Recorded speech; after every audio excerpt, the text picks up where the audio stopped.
नमस्कार, सत्यार्थ न्यूज में आपका स्वागत है। जनपद उधम सिंह नगर के कुंडा थाना क्षेत्र में 2 साल बाद जगदीश की हत्या का खुलासा करते हुए आरोपी को पकड़कर जेल भेज दिया।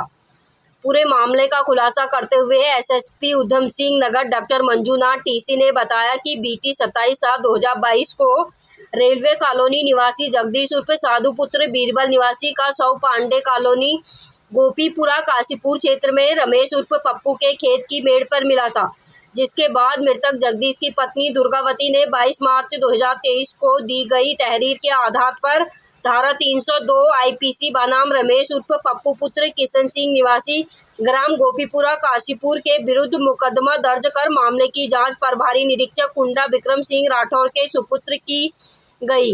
जांच के दौरान मृतक जगदीश की पत्नी दुर्गावती से उक्त घटना के संबंध में विस्तृत पूछताछ की गई तो उन्होंने बताया कि 27 जुलाई 2022 की शाम 5 बजे रमेश उर्फ पप्पू पुत्र किशन सिंह निवासी ग्राम गोपीपुरा ने उसके घर आकर बताया था कि मृतक जगदीश उर्फ साधु मेरे खेत में शराब पीकर पड़ा हुआ है।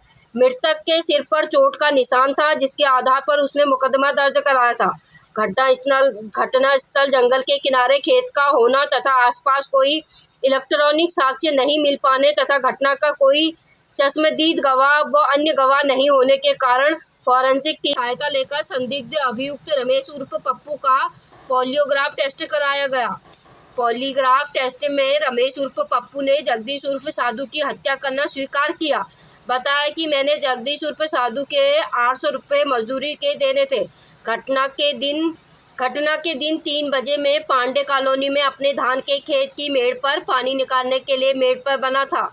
उसी समय जगदीश उर्फ साधु वहां पर आया और मुझसे अपनी मजदूरी के 800 रुपये मांगने लगा, गालियां देने लगा तो गुस्से में आकर उसके सिर पर फावड़े से वार किया तो एक ही बार में जगदीश उर्फ साधु जमीन पर गिर गया और मर गया। रमेश ने बताया कि मुझे पहले से ही पता था कि जगदीश उर्फ साधु अक्सर शराब पीकर खेतों में व सड़कों के किनारे पड़ा रहता है, तो मैंने सोचा कि मैं इसके घर पर जाकर बता देता हूँ कि जगदीश उर्फ साधु शराब पीकर मेरे खेत में पड़ा है।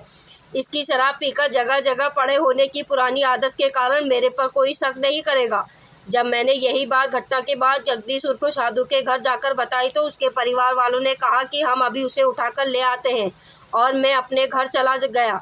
रमेश के कबूलनामे के आधार पर 4 जुलाई 2024 को रमेश उर्फ पप्पू को उसके जुर्म धारा 302 आईपीसी से अवगत कराकर हिरासत में ले लिया गया है। उसकी निशानदेही पर घटना में प्रयुक्त फावड़ा बरामद कर मुकदमे में धारा 201 आईपीसी की बढ़ोतरी की गई है।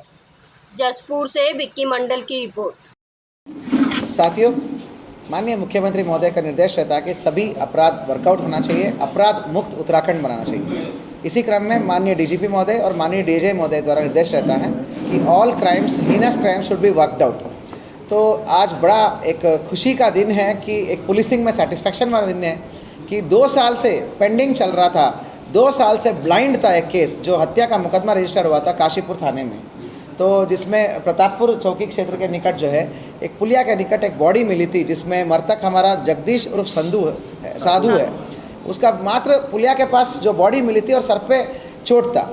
संभवतः ऐसा दिख रहा था क्योंकि वो शराब के बहुत ज़्यादा नशे का आदी था और कोई चश्मदीद गवाह नहीं था। किसी ने जाते हुए, किसी ने लड़ाई करते हुए कुछ भी नहीं देखा था। एवरीवन सब ने मान लिया था कि ये पुलिया से नशे की हालत में गिर के मौत हुआ है, परंतु परिवार वालों ने संदेह के आधार पर 302 लिखवा दिया था।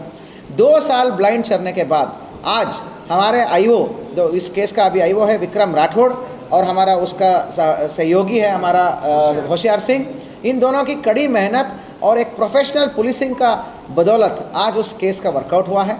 हमने उसको फॉरेंसिक एग्जामिनेशन करते हुए लाई डिटेक्टर टेस्ट के लिए सब्जेक्ट किया था। तो लाई डिटेक्टर टेस्ट में प्रथम दृष्टिया वहाँ पे रिपोर्ट तो ऑफिशियली नहीं आई थी, पर करने के दौरान उसको गुड कॉप बैड कॉप की एक अलग अलग तरीके से एक साइकोलॉजिकल पूछताछ करने के बाद वो कबूल लिया उसने। 2 साल से जो क्रैक नहीं हुआ था उसने अपने आप क्रैक हो गया और उसका पूरा कन्फेशन ले लिया। कहानी ये निकलता है कि इन दोनों के बीच में पैसे का लेन देन था। वो मजदूरी का काम करता था हमारा मृतक, ये ठेकेदारी में काम करता है, खेतों को ठेके में लेता है, तो मजदूरी का पैसों को लेकर थोड़ा हार्ट टक हुआ, परंतु वो गाली देने का बहुत ज़्यादा आदत था। एक आम छवि भी बनी हुई थी, अत्यधिक गाली देता है। तुरंत उसने बहुत ज़्यादा गाली दे दिया कि उसकी मतलब परिवार पे, माता पिता पे, सबको इतना गाली देता है। इसको गुस्सा आ गया और पाटल से एक सर पे मारा और तुरंत वो लेट गया था। उसके बाद इसने जो करा एक्टिविटी, ये वापस आकर मृतक के ही घर में बोला कि तुम्हारा पति तो वहाँ पे शराब के नशे में लेटा हुआ पड़ा हुआ, देखो गिरा पड़ा है वो नशे में पुलिया के नीचे। तो इनको इग्नोर कर दिया कि भाई कई दिन पड़ा रहता है, ऐसा कई बार पड़ा रहता है, रात को उठ के आ ही जाएगा। इसने ये बात नहीं बोला कि उसने खुद ने मारा है। हाँ, तो ये सब कुछ सब चुप हो गया। बाद में जब मुकदमा रजिस्टर हो गया तब तो ये शांत हो गया, क्योंकि इसको पता था और कोई तशद्दुद तो गवाह है नहीं, कोई और बोलेगा तो है नहीं, ठीक है। तो इसने बिल्कुल साइलेंट हो गया।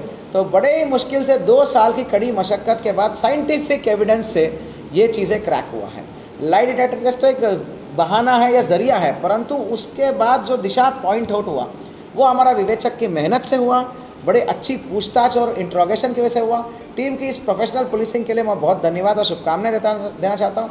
सीओ अनुषा, अभय, एसपी की मार्गदर्शन और कुशल पर्यवेक्षण से ये 2 साल पुरानी मर्डर जो वर्कआउट हुआ है, I am very happy about it. Professional policing के लिए हैट्स ऑफ है। 1500 रुपये के कैश रिवॉर्ड है और इस टीम को बेस्ट इन्वेस्टिगेशन के लिए विवेचक का नाम दिया जाएगा। Thank you.